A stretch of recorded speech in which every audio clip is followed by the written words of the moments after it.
بەڵێ بەڕێزان هەر سەبارەت بە شاندەکەی حکوومەتی هەرێمی کوردستان بۆ بەغدا و کۆبوونەوەی لەگەڵ لایەنە عراقیەکان و سەرۆکوەزیرانی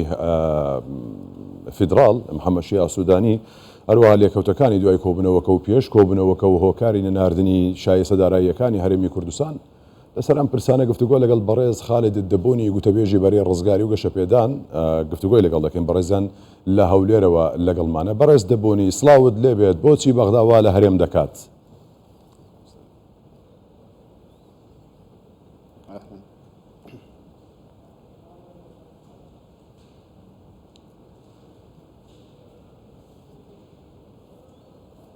شكرا للاستضافة. زۆر سپاس بۆ میوانداریکردنم.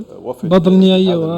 شاندێک لەم ئاستە بەرزەدا بێت بە سەرۆکایەتی بەڕێز مەسرور بەرزانی سەرۆکوەزیرانی حکوومەتی هەرێمی کوردستان بۆ بەغدا دەرەنجامی زۆر باش و چارەسەری زۆر باشی لێ دەکەوێتەوە بۆ کێشە هەڵواسراوەکانی نێوان هەرێم و بەغدا. هەمیشە لەم ماوەی دواییدا کێشە هەبووە، کێشە گەلێک کە تەنیا بە گفتوگۆ دەکرێت چارەسەر بکرێن، دەکرێت بە دەمەتەقێ چارەسەر بکرێن بۆ ئەوەی بەرژەوەندی گەلی عراقی و گەلی کوردستانش بپارێزرێ.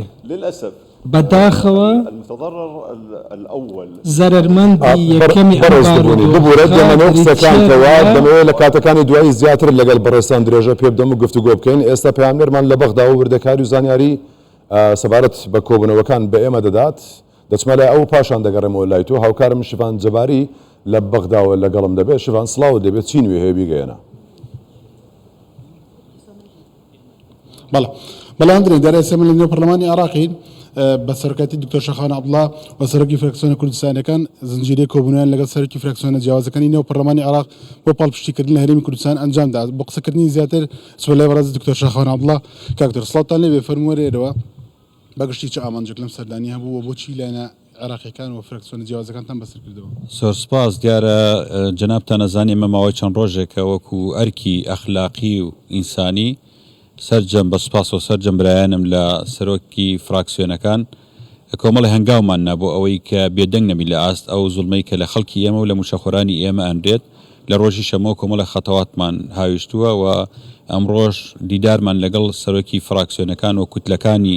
ترینا و پەرلەمان هەبوو. هەموو لایەک ئەو تەعاتوفەیان کرد دوای کۆکردنەوەی ئیمزاکان ئەمڕۆ خەتوەی عەمەلیمانە کە ئەو بابەتەکە لە پەرلەمان تەڕحکرا جیاکردنەوەی موچە لە بابەتی ئینفاقی فعلی داعمی ئەوانی هەبێ بە سوپاسەوە زۆربەی کوتلەکان دەتوانم بڵێم هاوهەڵوێز بوون لەگەڵ ئێمە کە ناکرێ چی تێر بابەتی قوت و موچەی خەڵکی کوردستان تێکەڵ بە مەلەفەکانی تر بکرێ چۆن لە شارەکانی تر عێراق موچە ئەدریا بێت لە هەرێمی کوردستانیش بە هەمان شێوە و ئەو تەحمل سەبرەی خەڵکی ئێمە هەیەی لە بەرامبەر ناردنی موچە و ماوەی 3 مانگە حکوومەتی اتحادی نەیناریەوە پێمان گوتن هیچ شارێکی عێراقی تەحملی ئەوە بکە هەفتەیەک موچەکەی دوا بکەوێ. بۆیە هەموو لە هاوڕابووین لەسەرەوەی کە بابەتی موچەجیا بکرێ و تەخسیساتی کە هەیە لە چوارچێوەی موازنە بۆ موچەی خەڵکی کوردستان کە 9 تریلیۆن و 299 ملیار ئەوە مانگانە چەنی بەرەکەی ئەوەی بۆ ڕەوانە بکرێ و بابەتەکانی تر دەکرێت قابلە بۆ مناقەشە و گفتوگۆ، بەڵام بابەتی موچە شتێک نییە ئەوەندە تاخیر بکرێ. هەموو لە هاوهەڵوێزبی لەسەرەوە من دیسان سوپاسی یەکڕێزی و یەکدەنگی فراکسیۆنە کوردستانەکانەکەم لەسەر ئەم پرسە و ئیمزاشمان کۆ کردو و ئیمزاکانیشمان زیاتر بووە لەوەی کە یەکەم ڕۆژ کە 100 ئیمزایە کۆکراوەتە بەردەوامیشین لە هەنگاوەکانمان و بە سەراحەتیش پێمانوتمان لە ناو پەرلەمانی عێراق ئێمە دەستەوەسان ناوەسین هەنگاو ئەهاوێژین ئەگەر بێت ئەم بابەتە چارەسەر نەکرێ. داوای ئەویان لێمان کرد ئەم 1-2 ڕۆژیان پێ بدرێ بۆ ئەوەی کە هەموو لایەک حەلێک بدۆزنەوە هاوشان لەگەڵ شاندی حکوومەتی هەرێمی کوردستان کە بە سەرۆکایەتی بەڕێز کاک مەسرور و کاک قوباد و شاندی حکوومەت کە لێرن ئەوانش کۆمەڵێک دیداریان هەیە لەگەڵ هێز لایەنە سیاسیەکان بە تێکڕە هەوڵەکان بۆیە کە بابەتی موچە لە هەموو شتێک جیا بکرێتەوە موچەی فەرمانبەران ڕەوانە بکرێت.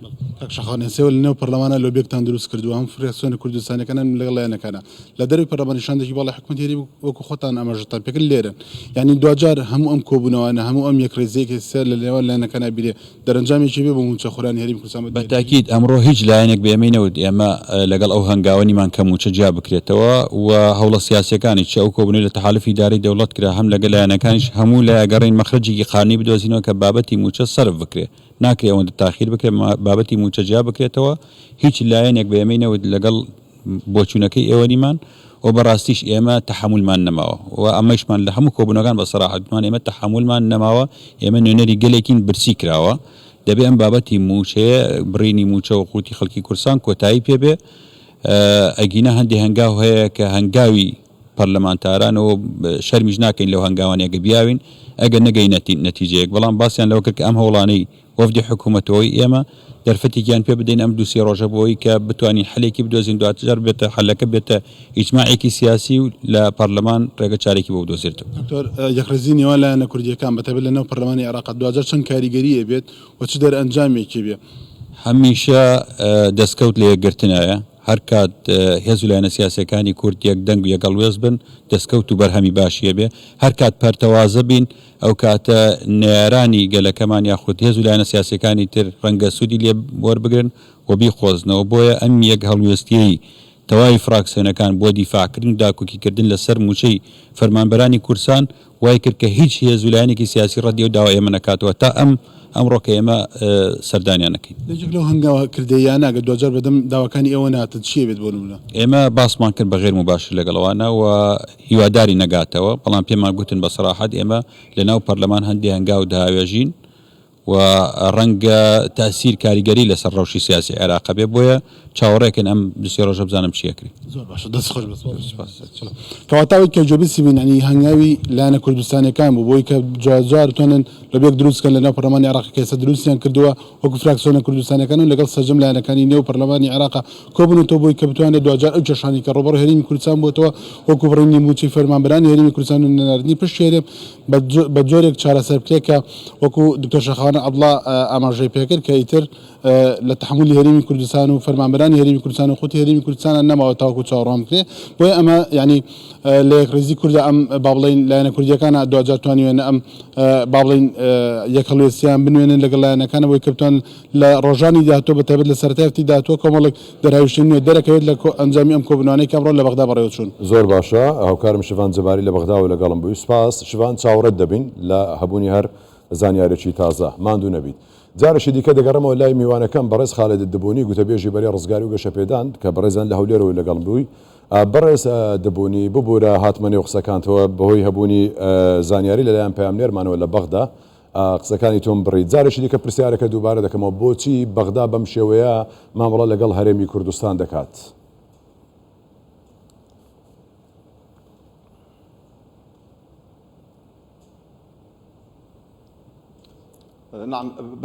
بەڵێ تەنیا دەمەوێ ئەوە ڕوون بکەمەوە کە ئەو بارودۆخەی هەیە جێگەی دڵخۆشیە ئێستا ئەم کۆبوونەوانەی هەن ئەم یەک ڕێزیە لە نێو ماڵی کوردیدا هەیە جێگەی دڵخۆشیە و دڵنیام دەرەنجامی زۆر باشی دەبێت لە بەغدا وەلانانی ململانە و ناکۆچەکانی نێوان یەکتری کاریگەری ڕاستەوخۆی دەبێت لەسەر قەیرانەکان بەگشتی باگەڕانەوە بۆ قەیرانی نێوان حکوومەتی هەرێمی کوردستان و بەغدا بەداخەوە هەندێک هێزی سیاسی سەرەکی لە نێوماڵی شیعیدا کە دەستیان بەسەر پەرلەماندا گرتووە پابەند نین بە ڕێکەوتنەکان کە ئەو ڕێکەوتنانەی واژۆیان لەسەر کراوە بە پێی ئەو ڕێکەوتنانەش بێت دەنگ بە پرۆگرامی حکوومەت دراوە و حکوومەت پێکاتووە بۆیە ئەم بێمتمانەیەی لە نێوان لایەنە سیاسیەکان هەیە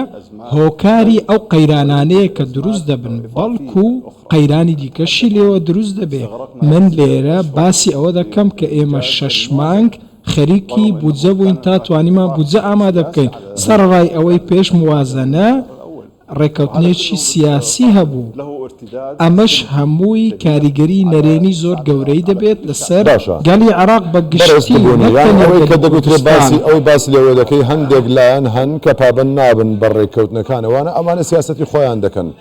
باشە کە سیاست دەکەن ئەمە بابەتێکی دیکەیە هەر جۆرێکە کاوان بڕایان پێ هەیە بەڵام بۆچی خەڵک خۆ لە پەیڕۆ پرۆگرامی هەموو لایەن و بیر و بۆچون و حیزبەکان هەیە باس لەوە دەکات کە گەلی عێراق گەلێکی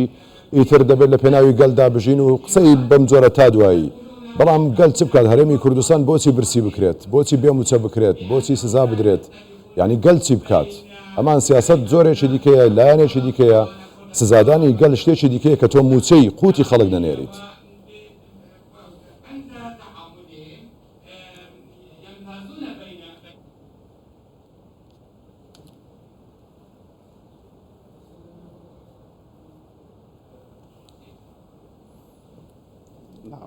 بەڵێ بەڵێ بەداخەوە جۆرێک لە ئزدواجیەت لە مامەڵەکردندا هەیە لەلایەن پارتە سەرەکیەکانی بەغدا. ئەمانە تەنیا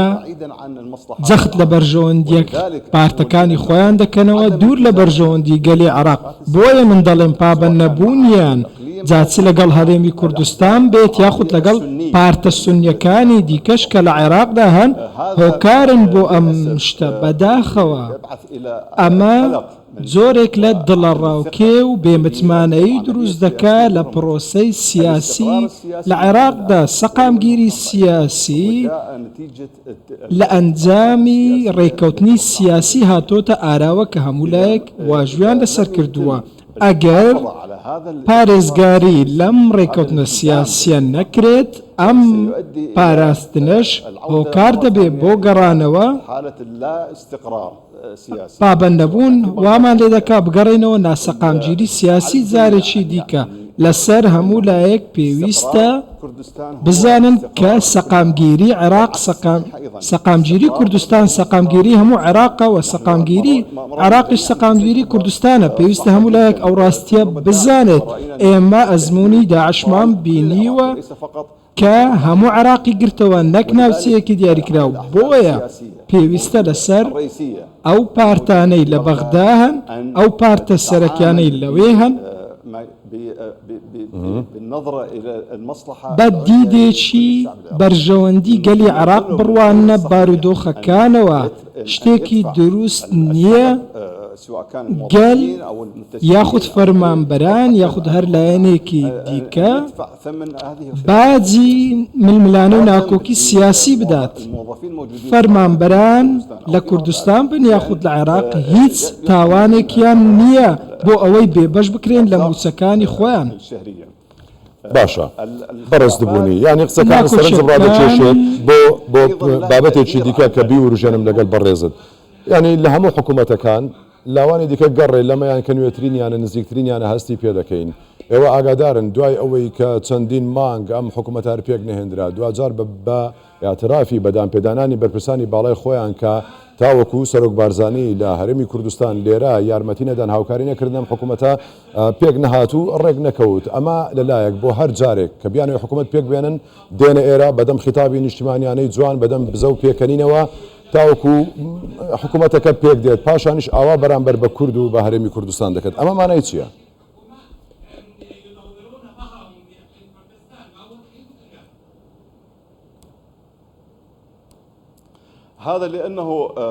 ئەمە هۆکاری ئەوەیە وەک پێم گوتیت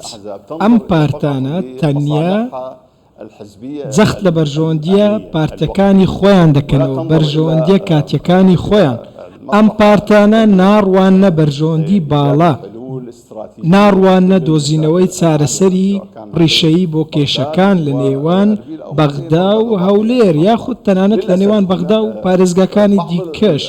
بەداخەوە هەندێک پارتی سەرەکی بەغدا لەگەڵ پارێزگاکان بە جیاوازی مامەڵە دەکات. ئەوان وای دەبینن بەغدا لەسەرەوەی هەمویانە و پێویستە هەمویان بەشداری لە پرۆسەی سیاسی بکەن نەک هاوبەش بن لە حکوومەتدا. ئێمە کێشەی نەبوونی فەرهەنگی هاوبەشیمان هەیە. ئەم هاوبەشیە ئەگەر ڕوو بدات ئەوە یەکسان و دادپەروەەر دەبێ بۆ هەموو لایەنێک جاچی لە نێوماڵی کوردی بێ یاخود شیعی یاخود سونی. پێویستە پارتەکان جارێکی دیکە ئەمە دووپات دەکەمەوە وەکو هەرێم مامەڵە لەگەڵ هەرێمی کوردستان بکەن نەک وەکو پارێزگایەک کە سەر بە بەغدا بێت. دەستوری عێراقی ئەم مافەی بە هەرێمی کوردستان بەخشیوە لە هەمان کاتدا پارێزگاکان دیکەش مافی خۆیان هەیە کە هێشتا ڕێک نەخراون یاخود پەیوەندیان بە هەرێمەوە نییە. خاڵی وەچەرخان لێرەدا دەستورە پێویستە بگەڕێنەوە بۆ دەستور بۆ ئەوەی پرۆسەی سیاسی گرنتی بکرێت و ئەم یاسانەش کە داڕژراون لە دەستورەوە سەرچاویان گرتووە لە ڕاستیدا حکوومەتی ئێستا لە ژێر پاڵەپەستۆی ئەوەدایە کە ئایا پابەندی پرۆگرامی حکومی بێت کە بەڕێز سوودانی دانەوە یاخود بکەوێتە ژێر پاڵەپەستۆ و کاریگەری ئەو پارتانەی حکوومەتیان دامەزراندووە ئەمەش جۆرێکە لە دژوازی کاریگەری لەسەر کاری حکوومەتی عراقی دەبێت کاری لەسەر سوودانی دەبێت بۆیە پێویستە پاڵەپەستۆی پارتەکان کەم بکرێتەوە بۆ ئەوەی پرۆگرامی حکومی وەکو خۆی جێبەجێ بکرێت ئەو بەرنامەی کە هەموو لایەک دەنگی پێداوە بەڕاستی شتێکی ڕاست نییە باشە پارتەکان یاخود دەکلایان پابەند نەبن بەرگیرمان بێت لە سەرەتای دەست بەکاربوونی سوودانی کارنامەکەشی بە کارنامەیەک ناوبردراکە دەگمەن و تایبەتە لە چاوسەر وەزیرانەکانی دیکەی عراق وەسفی جوانی بۆ کرا یەکێک لەوانە قسەکانیەوە بکە هیچ تەدەخولاتێک بە هیچ شێوەیەک ئەم ڕازی نابێت بەپێی دەستور کار دەکات پێت وایە ئەمەی کە باسی لێوە دەکەی پارتەکان فشار دەخەنە سەر سوودانی ئەمە قبول دەکات یاخود خۆی پێڕازیە بۆچی پێڕازیە کە پێچوانەی لەگەڵ کارنامەکەی خۆی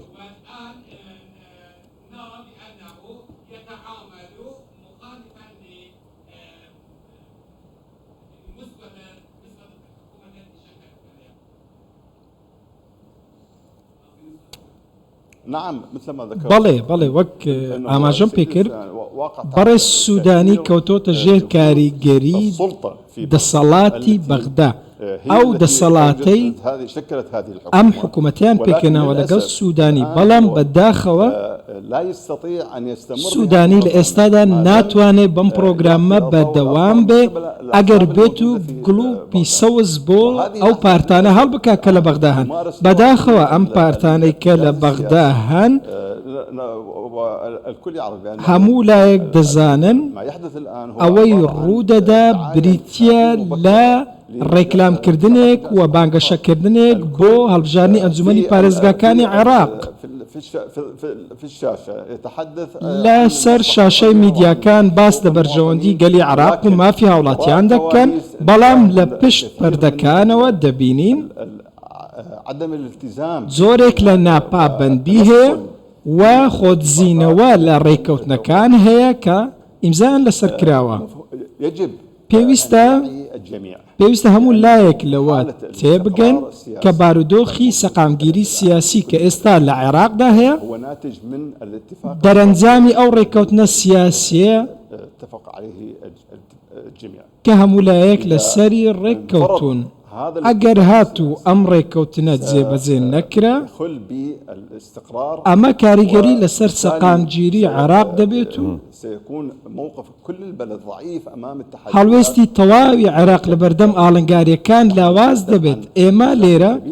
باسی کێشەی زۆر گەورە دەکەین بەڕاستی جاچێ لەسەر ئاستی سنووری عێراق بێ لەگەڵ تورکیا یاخود باسی ئەو هێرشانە بکەین کە دەکرێتە سەر سنوورەکانی عێراق ئەم ئاڵنگاریە ئەمنیانە ئەگەر بێت و ڕێکەوتنێک لە نێوان بەغدا و هەرێم نەبێت و زۆرێک لە سەقامگیری نەبێت لە نێوان هەردوولا بارودۆخەکە زۆر مەترسیدار دەبێت جارێکی دیکە دەیڵێمەوە سەقامگیری کوردستان سەقامگیری عێراقە سەقامگیری عێراقیش سەقامگیری کوردستانە بە دڵنیاییەوە ئەمە شتێکی ئەرێنیە